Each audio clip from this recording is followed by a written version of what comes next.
বিশ্বনবী আমার বলছেন, যখন আমার উম্মতেরা গায়ক গায়িকা নায়ক নায়িকা নিয়ে ব্যস্ত হয়ে পড়বে। আমরা বর্তমান সময়ে গায়ক গায়িকা নায়ক নায়িকা মানে গায়করা কিভাবে গান গায় তাদের অ্যাটিটিউড স্টাইলকে আমরা গ্রহণ করি, নায়করা কিভাবে চুল কাটে তাদের চুলের কাটিংটা পর্যন্ত আমরা ফলো করি। আমরা তাদের মতো করে চুল কাটার চেষ্টা করি। তারা কোন কালারের জামা পরে, কোন কালারের শার্ট পরে, কেমন জুতা পরে, তাদের দেখেও আমরা তাদের মতো করে জুতা পরার চেষ্টা করি। নবীজি বলছেন, আমার উম্মতেরা যখন নায়ক নায়িকা গায়ক গায়িকা নিয়ে ব্যস্ত হয়ে পড়বে, এরপরে আল্লাহর নবী আর একটা বলছেন, যখন আমার উম্মতেরা বাদ্যযন্ত্রের প্রতি আসক্ত হয়ে যাবে, এই অবস্থায় আমার উম্মতের উপরে বিপদ নেমে আসবে। এখন বর্তমান বাদ্যযন্ত্র মানে হলো মোবাইল নামক যন্ত্র। প্রত্যেকটা মানুষের হাতে মোবাইল নামক যন্ত্র এসে গেছে। একটা রিক্সা চালকের হাতে পর্যন্ত মোবাইল, একটা যে ব্যক্তি কৃষি কাজ করে মাঠে খেটে কাজ করতে যাবে তার কাছেও মোবাইল, একটা ছোট 3 বছর 4 বছরের মেয়ে, ছোট ছেলে, তার হাতে পর্যন্ত আমরা তাদের হাতে এই মোবাইল নামক যন্ত্রটা দিয়ে দিই। তারা খেলা খেলে, আনন্দ করে, আমরা যেন বিভিন্ন কাজে বিভিন্ন গল্পেই ব্যস্ত হয়ে যাই। নবী আমার বলছেন, আমার উম্মতেরা যখন বাদ্যযন্ত্রের প্রতি ব্যস্ত হয়ে যাবে এবং আমার উম্মতেরা যখন গায়ক গায়িকা নায়ক নায়িকা নিয়ে ব্যস্ত হয়ে পড়বে, তারপরে নবীজি 3 নম্বর বলছেন, যখন আমার উম্মতেরা নিশাদার দ্রব্য পান করার জন্য ব্যস্ত হয়ে পড়বে। আজ বর্তমান সময় নিশা পান করে না এইরকম লোক খুঁজে পাওয়া যাবে না, পাওয়া যাবে ব্যতিক্রম। কেউ গরুল খায়, কেউ জর্দা খায়, কেউ আবার তেরেঙ্গা, কেউ আবার সিগারেট, কেউ আবার বিড়ি, কেউ আবার মদ, কেউ আবার জুয়া, কেউ আবার হিরোইন। এই ধরনের একের পর এক নিশার সঙ্গে আমরা যেন যুক্ত হয়ে গেছি। নবী আমার বলছেন, যখন আমার উম্মতেরা এই 3খানা অপরাধে লিপ্ত হয়ে যাবে, তখন আমি আল্লাহর পক্ষ থেকে তাদের উপরে আযাব চাপবে অথবা অত্যাচারী শাসককে নিযুক্ত করে তাদের উপরে শাস্তি দেওয়া হবে।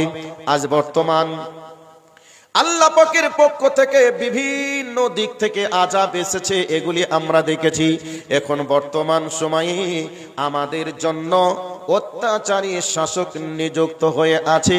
গোটা ভারতবর্ষ নয়, গোটা পৃথিবীর দিকে চিরুনি তল্লাশি করে দেখুন। তবে গোটা পৃথিবীতে কি হচ্ছে ওটা আমার বিষয় নয়, তবে আমি বলতে চাই এটা ভারতবর্ষ। আজকে ভারতবর্ষের মুসলিমদেরকে বিপদে ফেলার জন্য তারা দিন রাত এসি ঘরে বসে বসে তারা আইন পাস করে কি করে না।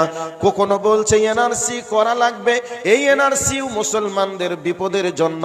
আবার কখনো বলছে এনপিআর করব, এটাও মুসলমানদের বিপদের জন্য।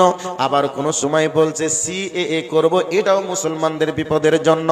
এই করে করে এখন বলছে সব করা লাগবে না, এখন এসআইআর করতে হবে, এটাও মুসলমানদেরকে বিপদে ফেলার জন্য।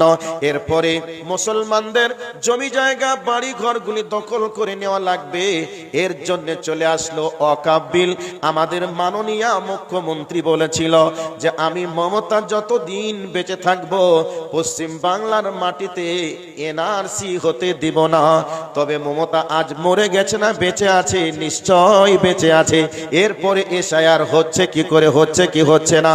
2 নম্বর হলো বলেছিল যে আমি যতদিন থাকবো পশ্চিম বাংলাতে ওয়াকফকে আমি লাগু হতে দিব না। এরপরে 29শে নভেম্বরে হঠাৎ করে বিলটাকে মেনে নেওয়া হলো যে হে পশ্চিম বাংলার মুসলমান, তোমাদের ওয়াকফ নামক সম্পত্তিগুলি সব উম্মত কোটাতে তোমরা অন্তর্ভুক্ত করো। এরকম আইন পাস করলো কি করলো না? আল্লাহর নবী বলছেন, যখন আমার উম্মতেরা যখন 3টা অপরাধ করতে শুরু করবে, বাদ্যযন্ত্রের প্রতি আসক্ত হয়ে যাবে। 2 নম্বর হলো গায়ক গায়িকা নায়ক নায়িকা নিয়ে যখন ব্যস্ত হয়ে পড়বে, আর আমার উম্মতরা যখন নিশাদার দ্রব্য পান করবে, তখন তোমাদের উপরে 3টা বিপদ নেমে আসবে। তার মধ্যে একটা বিপদ হলো আল্লাহ পাকের পক্ষ থেকে আযাব অথবা অত্যাচারী শাসকের পক্ষ থেকে আযাব। এই অত্যাচারী শাসক কেমন ভাবে লেগে আছে আমরা ছোট্ট থেকে শুনছিলাম আলেম ওলামাদের মুখে তোমরা যদি ভুল পথে চলো, অন্যায় করো, আল্লাহ তোমাদের জন্য অত্যাচারী শাসক